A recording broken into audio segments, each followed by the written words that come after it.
1997. Pierre, assis sur un ampli, guitare électrique en main, répète une chanson face à un pupitre. Il y a des mots d'amour qu'on dit pour chaque chose. Il y a des mots qu'on aime, des mots qu'on n'aime pas. Il y a des mots si doux qu'on souffle et qui reposent. Il y a des mots trop lourds qu'on garde au fond de soi. Entrée de Claire, enceinte de 7 mois. Je te dérange? Ton enfant aimerait que son père lui chante une chanson. Ah, c'est déjà lui qui commande. Il chante sa chanson au ventre de Claire, qui reste debout. Tu déposes à tes pieds 1 millier de voyelles, des A, des idéaux, pour qu'ils te tiennent chaud.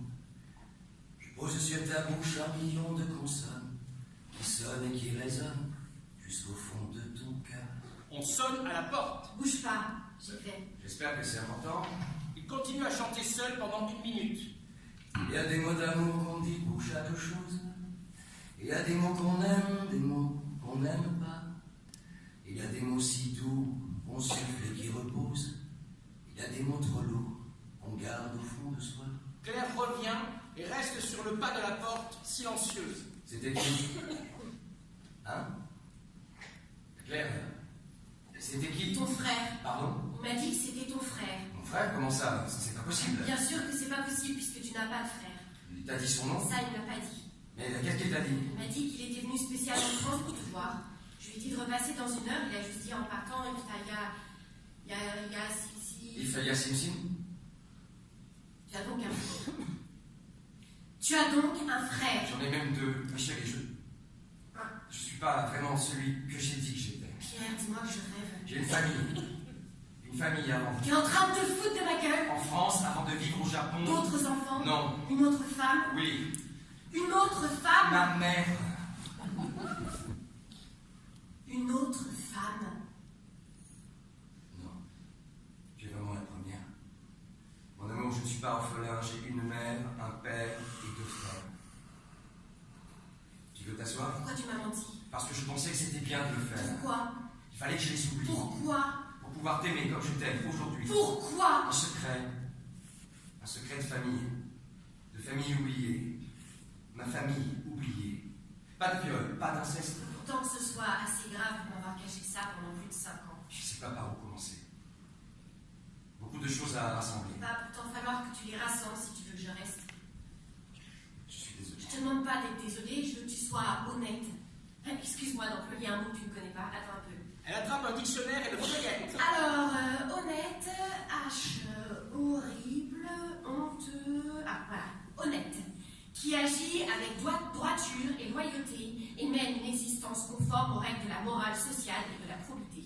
Ah oui, probité, qu'est-ce que c'est, probité? Alors, probité, primate, probabilité, probation, probité, non féminin, bien sûr.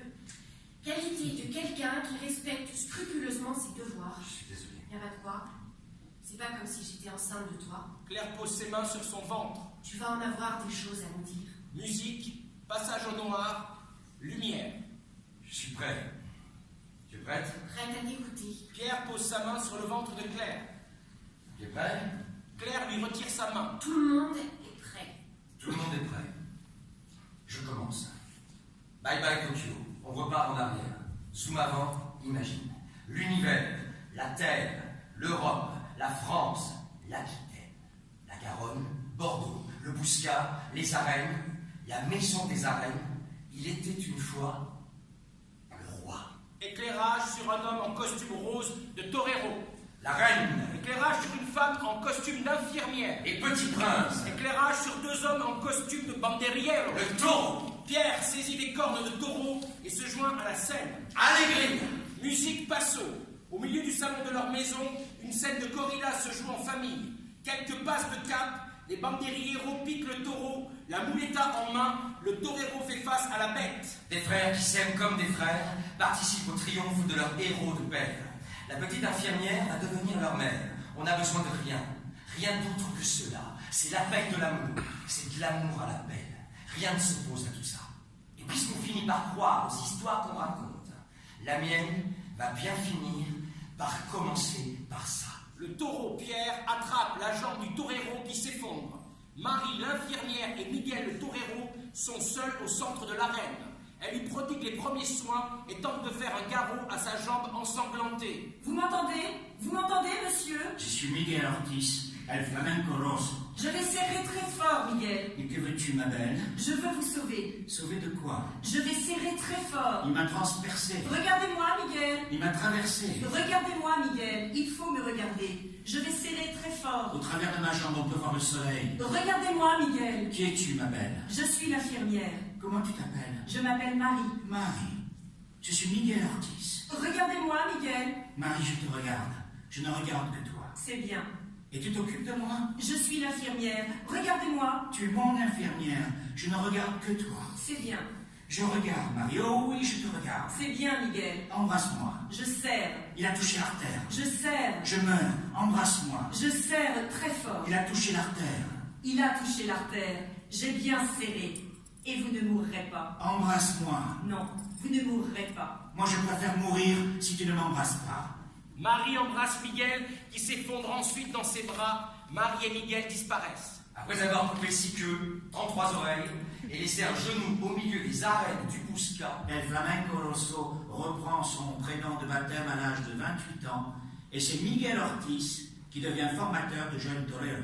Le samedi 26 août 1961, il épouse à la mairie de Léognan Marie de Vesse, sa petite infirmière, le jour de ses 26 printemps. Puis la célèbre devant Dieu à l'église de Pessac, juste avant d'honorer Bacchus au Pessac-Léognan. À bord d'un bateau ivre sur la Garonne. 9 mois plus tard, le 22 mai 1962, je déboule au forceps, d'où mes 2 petites cicatrices sur les côtés, l'emplacement des cornes. Je suis rejoint par 2 jumeaux exactement le même jour, 2 ans plus tard. 3 petits taureaux ascendant bélier, un joli petit troupeau au milieu des arènes. Un petit blond qui ressemble à mon père, un petit brun qui ressemble à ma mère, un beau châtain qui ressemble à rien. Des frangins bien au chaud, inséparables de leurs parents et puis d'eux-mêmes. En hiver 62, les arènes du Bousca ferment définitivement leurs portes. Et nous vivons dans la petite maison du concierge des arènes, cédée pour un franc symbolique à mon père, pour service rendu à la nation taurine. Dans la petite maison des arènes, il n'y a que 2 petites chambres, celle des parents et la nôtre. Mais comme les plafonds sont hauts, et qu'avec l'arrivée de mes frères, ça faisait 3 garçons, c'est en mètres cubes que l'on raisonne. Et ce n'est donc pas sur des lits superposés que nous dormions, mais sur des lits hyperposés. Ça change du dortoir de l'orphelinat avec les petits lits, les vieux matelas et la moisissure des murs pour seule décoration. Après avoir inventé tout ça, pourquoi tu continuerais pas à inventer là devant moi? C'était quoi la déco de votre chambre? Pourquoi tu me demandes ça? C'est moi qui posais question. C'était quoi la déco de votre chambre? Je me souviens que de mon torero de père affiché sur la porte et des étoiles phosphorescentes collées au plafond. Les étoiles phosphorescentes? Ça n'existait pas dans les années 60. Bien sûr que si, puisque nous les avions déjà inventées. Chez les autistes, inventer, c'est le sport national. On invente comme on respire. Eh bien, on ment comme on respire. 30 ans à vivre ensemble sous le même toit, un père et une mère et leurs enfants rois. Bienvenue chez les Ortiz.